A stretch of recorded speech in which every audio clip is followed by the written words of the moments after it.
बचपन से ही हमें सिखाया जाता है कि धीरज धरो, शांत हो, धीरज सब काम में धीरज रखना चाहिए, धैर्य बहुत ज़रूरी है। तो माँ लोग भी यही सिखाती है, माँ भी बचपन से यही सिखाती है कि बेटी जैसे-जैसे बड़ी होगी तुम शांत हो, धीरज रखो। तो हम लोग भी यही सीख जाते हैं। एक औरत ही औरत को हर कुछ सिखाती है, माँ हो, बड़ी बहन हो, यही लोग। देखिए, हम कैसा धीरज धरते हैं। उस दिन मैं रोटी बनाने आई, तो पूरा रोटी जैसे सेकी, रोटी पूरा कुप्पा होके फूल गया और एक हाथ में लग गया फट के भाप। अरे बाप रे! अरे बाप रे! अरे बाप रे! पूरा जल रहा हाथ। पर मैं रोटी नहीं छोड़ी, सारा रोटी कंप्लीट कर ली, उसके बाद जाके हाथ में पानी डाली।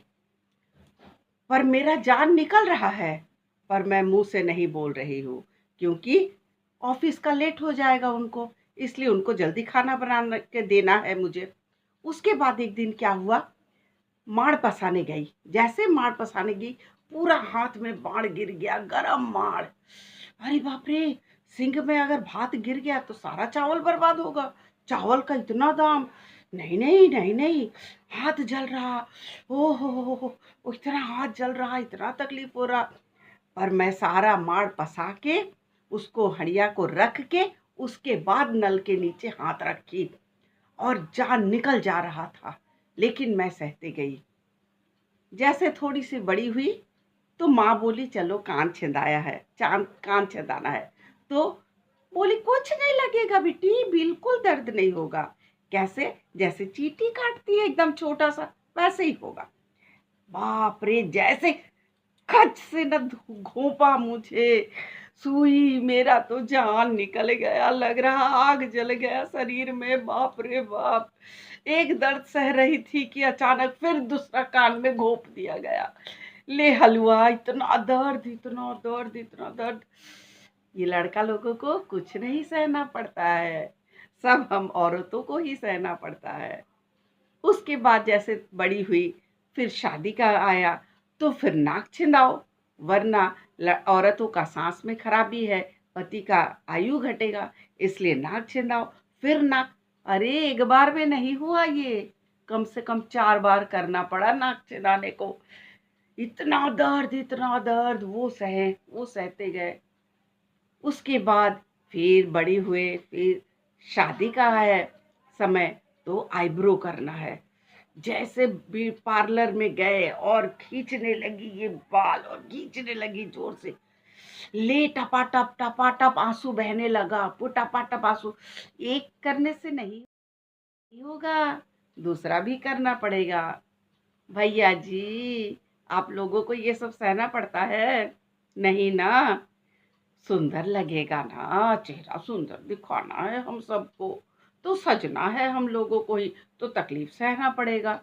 इसलिए उसके बाद फिर लड़की लोगों को हंसना नहीं है, कुछ देख लिए, हंसी आ गई, हा हा हा हा करके नहीं, करके हंसना है। अच्छा, रोना है खूब जोर जोर से करके जोर जोर से रोए, नहीं रोना नहीं है। कब रोना है? सारा दुख रात को तकिया में जाके, तकिया के पास सारा दुख बोलना है, उसको आंसू से भिगोना है। उसके बाद ये भी सह लिए, देखिए कितना तकलीफ सहना है।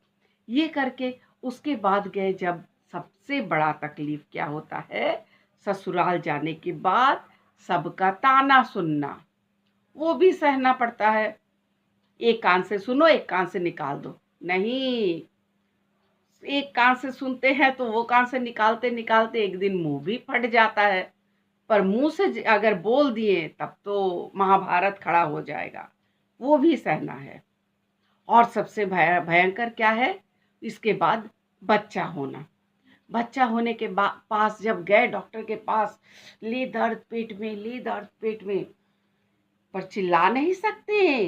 अगर चिल्लाएंगे तो नर्स और डॉक्टर अच्छा से गाली सुनाएंगे हम लोगों को, अच्छा से डांट पड़ेगा। उस डर से दर्द और बढ़ते जा रहा, और बढ़ते जा रहा, बेचैनी, पूरा बेचैनी लग रहा, जान निकल जाएगा। पर मुंह से आवाज़ नहीं, बिल्कुल आवाज़ नहीं। इस तरह से बच्चे का जन्म दिए। उसके बाद वो बच्चा दिन रात रो हैं करा, उसको सहो बच्चा का। उसके बाद वो बच्चा पॉटी कर दिया तो अरे पॉटी को घिनना नहीं, बिल्कुल नहीं। वो पॉटी तो चंदन है। वो पॉटी चाहे गाल में लगे, चाहे हाथ में लगे, कहीं भी लगे, उसको भी सहना है। इस तरह से हम लोग सहते सहते सहते सहते एक चरम सीमा तक पहुंच जाते हैं और सारी जिंदगी ऐसे ही बीत जाती है हम लोगों को। जब बचपन में कुछ नहीं सहते थे और आज जब बूढ़ा होने लगे तो सहते सहते ही आ रहे हैं। उसके बाद पति का, सास ससुर का सुन लिए ताना, सबका सह लिए। अब बेटा का सुनो, बेटा का ताना खत्म हुआ तो बेटा के बहू आया, उसका ताना सुनो। इस तरह से ही सुनते सुनते और सहते सहते जिंदगी खत्म होने का अंत हो जाता है। नमस्कार। सब खुशहाल रहिए, सुखी रहिए।